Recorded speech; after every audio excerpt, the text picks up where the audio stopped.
50,000 টাকা নিয়ে বেরিয়েছি, পানি না, বাড়ি থেকে আরো 2 লাখ টাকা নিয়ে আসবো প্রয়োজনে। টাকা, ঠিক আছে, টাকা কার জন্য করছি? স্বাধীন দেশের জন্য টাকা ইনকাম করছি। টাকা লইয়া যদি স্বাধীন দেশে বসবাস করতে না পারি, সরকারের আন্ডারে বসবাস করি, এই জীবন দেওয়ার জন্য রাস্তায় আসছি।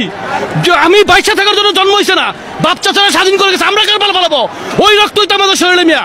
ঠিক এভাবেই সেদিন বুক চেঁচিয়ে ছাত্র জনতার পাশে দাঁড়িয়েছিলেন সুমন মুস্তাফিজ।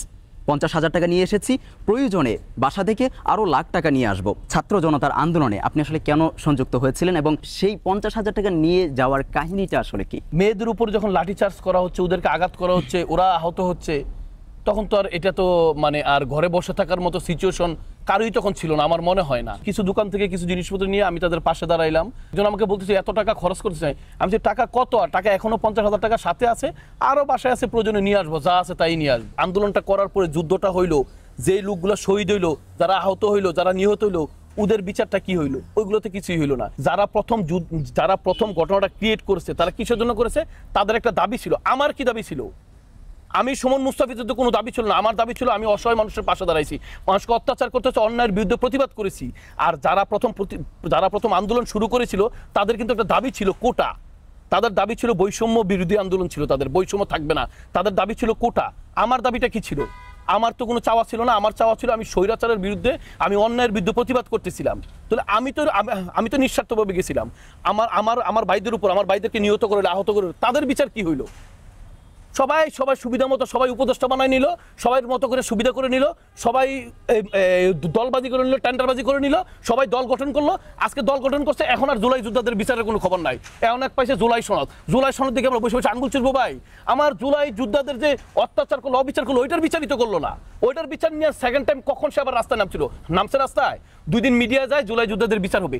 নামেন, কোটা সংস্কারের জন্য, কোটা আন্দোলনের জন্য রাস্তায় নামতে পারছেন। আপনার যেই কোটা আন্দোলনের জন্য আপনার পাশে যে বাইরে গেল, তাদেরকে মারলো, তাদের জন্য কদিন রাস্তায় নামছেন আপনারা? এখন তো রাস্তায়, এখন কোটা আন্দোলনের কাহিনী শেষ, এখন আপনাদের দল বাণিজ্য শুরু হয়েছে। এইগুলো মানুষ কিন্তু বুঝে ফেলছে ভাই। এইগুলোর দিন ছাত্র জনতার কাছে না, প্রতিটা পাবলিকের কাছে, জনতার কাছে আপনাদেরকে জবাব দিতে হবে, টুডে অর টুমরো।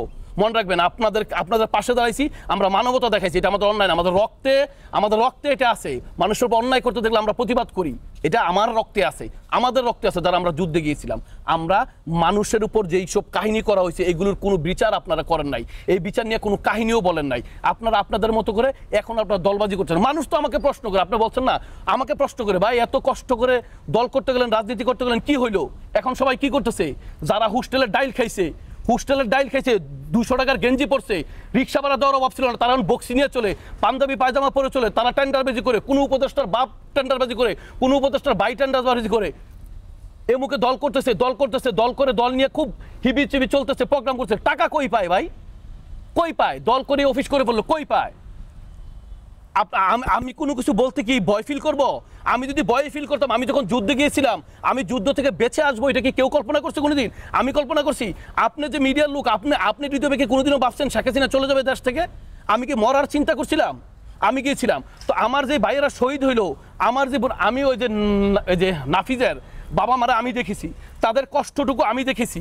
আমি খুব কাছ থেকে 2টা মানুষকে দেখেছি। নাফিজের মার চোখের দিকে তাকাইলে বোঝা যায় এটা ছেলে হারানোর কষ্টটা কি জিনিস, চোখে পানি চলে আসে। ভাই, কি করলেন আপনারা বলেন? এখন আপনারা ওইটারে নিয়ে রাজনীতি করতেছেন, সবাই রাজনীতি করতেছেন। ভাই, এই আফসোসগুলো যে করবো, অনেকে কিন্তু বলছে, অনেকে আমাদেরকে বলছে, এখনো বলে, ঠেস দিয়ে বলে, কি হইলো ভাই? সবার পকেট গরম হইলো, কি পাইলেন? আমি বলি ভাই, পাওয়ার জন্য তো আসলে যুদ্ধে যাইনি, যুদ্ধে গেছিলাম আমার ছেলেরা, আমার মেয়েরা ভালো থাকুক, এটাই আর কিছু। দর্শক, কথা বলছিলাম সুমন মুস্তাফিজ ভাইয়ের সাথে। জেনজি জেনারেশন বন্দুকের গুলির সামনে দাঁড়িয়ে যাওয়ার মতো অদম্য সাহস দেখিয়েছিল বলেই হয়তো বিশাল একটা গণ অভ্যুত্থান ঘটেছে। তাওহিদ হৃদয়, যুগান্তর।